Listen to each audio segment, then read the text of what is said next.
My name is Kit Gallagher. I am 44 years old, and I had been working the day shift on the pediatric floor at Mercy Children's Hospital for 8 months. When a maintenance worker found a device behind the utility access panel in the third-floor supply corridor and called it in to the front desk instead of the police, which was the first mistake. And the front desk called Dr. Watts instead of 911, which was the second. And Dr. Watts called it a suspicious package and initiated a building protocol that was designed for a fire drill and not for this, which was the third. And by the time the third mistake finished resolving itself into its consequences, I was standing in a corridor with 4 minutes on a clock that only I could read. Mercy Children's was a dedicated pediatric facility. 82 beds, a PICU, a surgical suite, and the specific quality of color and sound that a children's hospital deploys against the reality of what it actually is. Murals on every wall. The smell of the industrial-strength floor cleaner underneath a deliberate overlay of something that approximated clean laundry. The monitors tuned to the lowest clinically acceptable volume because the children here were frightened enough without the machines adding to it. Day shift ran at a specific frequency. The controlled energy of staff who had made their peace with the particular weight of caring for sick children and who had found, in that peace, a competence that I respected completely. I had asked for pediatrics. Not because I had children, not because I was sentimental about them, but because pediatric nursing requires the most precise calibration of any clinical specialty. The margins are smaller. The presentations are less predictable. The patients cannot always tell you what is wrong, and the skill required to fill those gaps with observation and training is exactly the kind of skill I understood how to develop. Pediatric nursing is the most demanding civilian medical work available. I had wanted demanding work. I had needed it. After the years I had spent in work that was demanding in an entirely different register. To the day team, the pediatric floor was a high-acuity, emotionally intensive environment that required their full capability every shift. To me, it was also a building I had cataloged in my first week. Every exit, every utility access point, every load-bearing wall, the location of every supply corridor and every mechanical room and every space large enough to conceal something that was not supposed to be there. I had not done this because I was expecting a device. I had done it because I had spent 7 years as an Army EOD technician, and my brain had been trained to treat every new building as a problem to be solved before the problem announced itself. The dog tags were in my locker. Under them was a photograph I had not looked at in 8 months. Under the photograph was the challenge coin from my EOD unit that I turned over in my fingers sometimes when I was sitting in the break room trying to think about nothing. I had not shown it to anyone. Dr. Alan Watts was the pediatric medical director, and he was the kind of physician whose relationship to his own authority had been forged in an environment that had never once challenged it. He was good with children. I want to say this clearly, because the rest of what I have to say about him is not charitable, and fairness requires the complete account. He was genuinely excellent with pediatric patients, patient-specific, capable of sitting at a bedside and translating a frightening medical reality into terms a 7-year-old could process without terror. He had chosen pediatrics with purpose and worked it with dedication, and the children on this floor were well served by his clinical judgment. He was not good with women who said things he had not asked to hear. He had addressed my clinical flags during morning rounds with the specific dismissal of a man who had decided the category before he heard the content.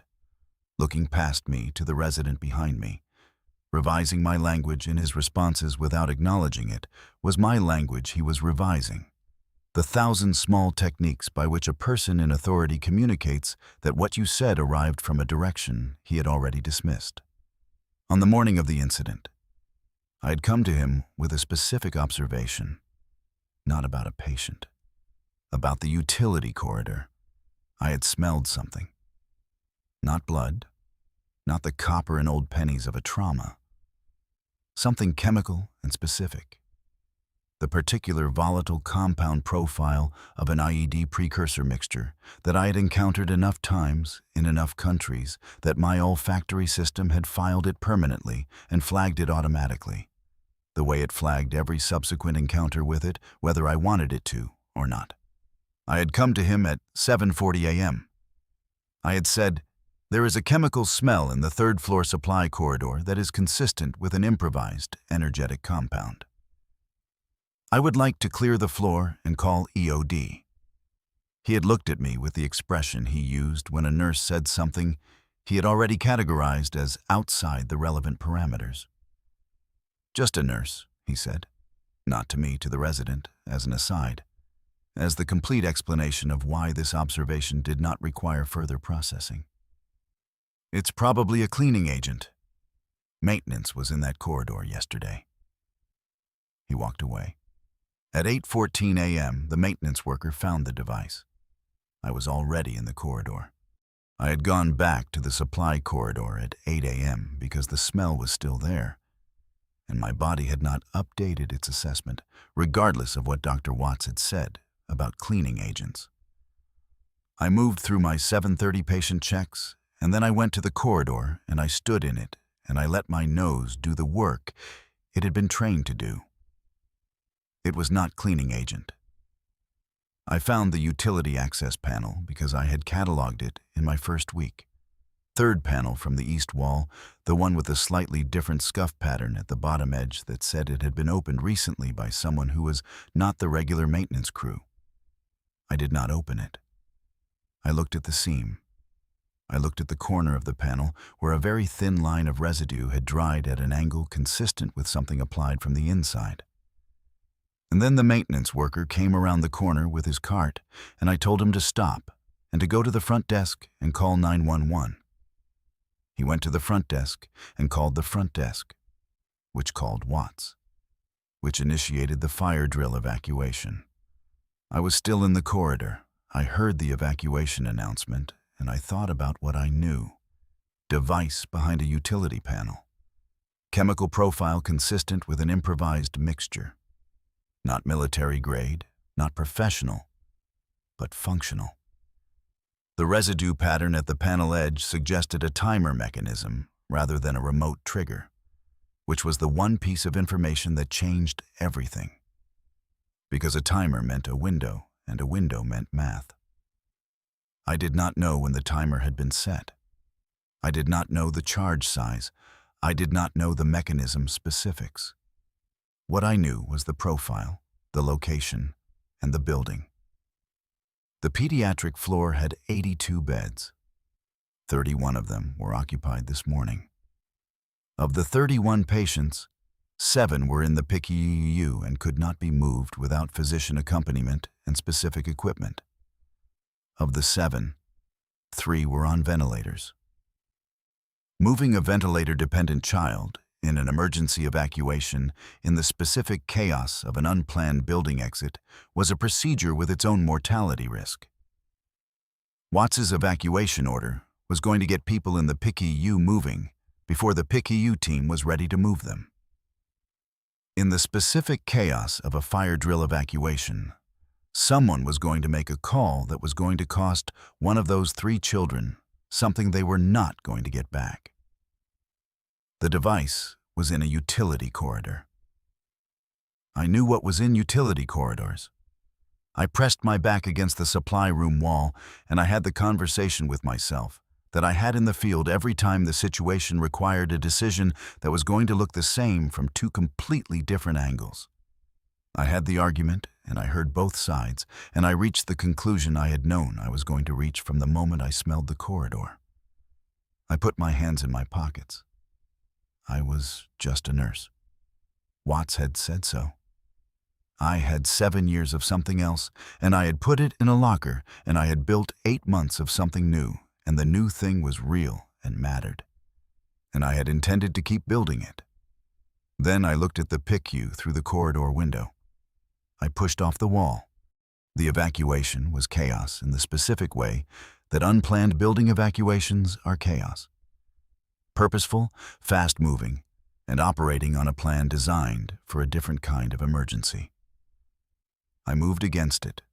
Not running, never running near a device you haven't assessed. The rule in my body is automatic as breathing. And reached the supply corridor at 8:21. I did not have my kit. I had not had my kit in 8 months. What I had was everything I had spent 7 years building into my hands and my memory, and the specific architecture of my training and the supply corridor of a pediatric hospital. And 4 minutes. I got the panel open in 12 seconds. The device was a modified timer circuit attached to a cylindrical charge. Handmade, competent, not sophisticated. The timer read 4 minutes and 11 seconds when I first saw it. The mixture in the cylinder was the compound I had smelled. I had encountered this profile 3 times in Helmand province and once in a cleared compound outside Kandahar, and I had a precise and complete understanding of its behavior. I did not call out. I did not announce. I began working. An EOD technician without a kit works from first principles. What is present? What is the mechanism? What is the minimum intervention that achieves the required result? The minimum intervention is always the preferred intervention. You do not improvise where you do not have to. You improvise only where the situation requires it, and you do it with the complete precision of someone who understands that improvisation, in this context, is not creativity. It is the application of everything you know to the specific configuration in front of you. The timer circuit was the target. I had a trauma shear from my left scrub pocket. I carried them on pediatric because the situations that required them arrived without warning. I had my hands. I had the knowledge of where the circuit's power source was located based on the configuration of the housing, which was consistent with a build type I had seen before, and which stored the battery in a specific position relative to the timer mechanism. 3 minutes, 40 seconds. I worked on the housing seam, slow, deliberate. The specific patience that is the most important thing they teach you in EOD school. More important than any technical knowledge. The patience of a person who has accepted that speed and urgency are the enemy of this work and who has trained every instinct toward the opposite. 2 minutes, 50 seconds. The housing came open. I heard him behind me before I heard the words. "What are you?" "Get out of there. That's a..." "Who authorized?" "Watts." Somewhere behind me in the corridor. He had come back to the floor for a patient he had forgotten to direct to the PICU transfer team, which was the kind of thing that happened when a fire drill evacuation protocol was being applied to a bomb threat, which was the thing I had been trying to tell him about at 7:40 a.m. "Go back," I said. Not raised. The flat command voice that does not ask. "Close the corridor door. Do not let anyone in. You are a nurse. You are not..." "I'm calling security." "Close the door." I did not look at him. My hands were inside the housing. 2 minutes, 20 seconds. "If you open it again before I call you, you will kill everyone on this floor." Silence. And then behind me, the sound of a door closing. 2 minutes, 10 seconds. The battery housing was visible. Standard configuration, exactly where the build type put it. My hands found the connection points, and I was in the specific place I had been in Helmand province and outside Kandahar, and 3 other places that this hospital corridor would never know about. The place where the world reduces to the mechanism in front of you and your hands, and the time remaining, and nothing else. 1 minute, 40 seconds. I disconnected the primary. The timer stopped at 1 minute 33. I held my position for 30 seconds. The protocol, always the protocol. Because the secondary is the thing that kills you when you believe the primary was sufficient. I checked the secondary. I confirmed the disconnect. I checked again. I sat back on my heels. The corridor was very quiet. The second kind of silence. The silence after. The bomb squad arrived at 8:37, 16 minutes after the evacuation order. They came through the corridor doors in full kit. The EOD Master Sergeant first, his team behind him, the specific heavy-suited deliberate movement of people who have been told there is a live device and are approaching it accordingly. The first one through the door saw me on the floor beside the open panel and stopped. He looked at me. He looked at my hands. Not at my face. At my hands. At the specific position of them, the way they rested on my knees. The deliberate stillness of hands that had been inside a device housing and had come out the other side. He read my hands the way you read hands that have done this work. By where they are, how they are held, what they are not doing. He pulled up his face shield. "It's clear," I said. "Timer circuit. Primary disconnected. Secondary confirmed. I left the housing open for your assessment." He looked at the housing. He looked at me. "Who are you?" he said. "Pediatric nurse," I said. "Day shift." He looked at the disconnect I had made. He looked at the confirmation point on the secondary. He looked at my hands again. "No," he said. Quiet, certain. "Who are you?" I looked at him for a moment. Behind him, his team was spreading through the corridor in the assessment pattern, covering the approach routes, checking adjacent panels, the systematic verification of an area after a device has been rendered safe. They moved with the specific economy I had spent 7 years developing and had spent 8 months trying to not visibly carry. 7 years, I said. 68th EOD Company. 2 tours Helmand, 1 Kandahar. He was quiet for a moment. "Rank," he said. "Staff Sergeant," I said. "Separated 2017. He looked down the corridor at his team. He looked at me. He looked at the work I had done inside the housing, the specific decision points, the sequence of disconnects, the way I had approached the secondary. "Clean work," he said. It was not praise. It was the precise acknowledgement of one EOD technician assessing another's work in the field. I received it the way it was offered, as the complete and sufficient thing it was. Watts was in the corridor when they brought me out. He had closed the door. He had followed the instruction, and he had kept the corridor clear, and he had waited. And I want to be accurate about this, because accuracy matters. He had waited in the specific silence of a man who had said, "Just a nurse," at 7:40 a.m., and was now doing the math on that in real time, with a bomb squad walking past him, and whatever the math produced was going to be his to carry. The EOD Master Sergeant, his name was Hendricks, I learned, spoke to the incident commander who had arrived with the squad. I stood in the corridor and listened to him describe what he had found, and how he had found it, and what the person who addressed it before his team's arrival had done and in what sequence.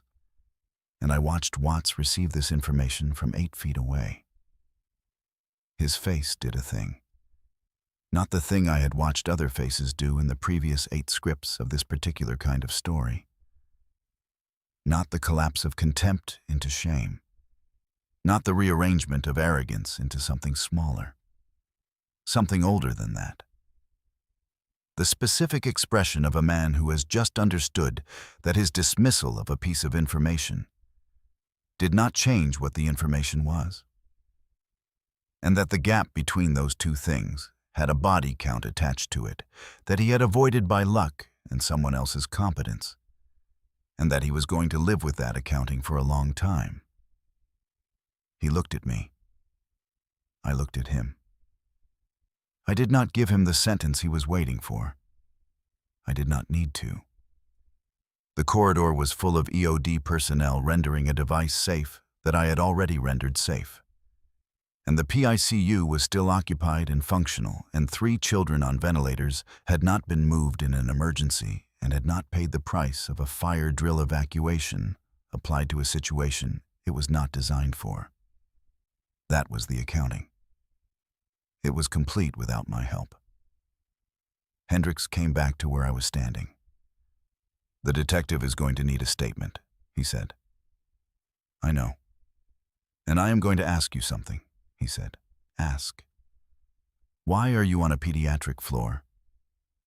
I thought about the murals on the walls, the monitors tuned to the lowest acceptable volume, the children who could not always tell you what was wrong, and who needed someone to fill that gap with observation and training that was equal to the gap.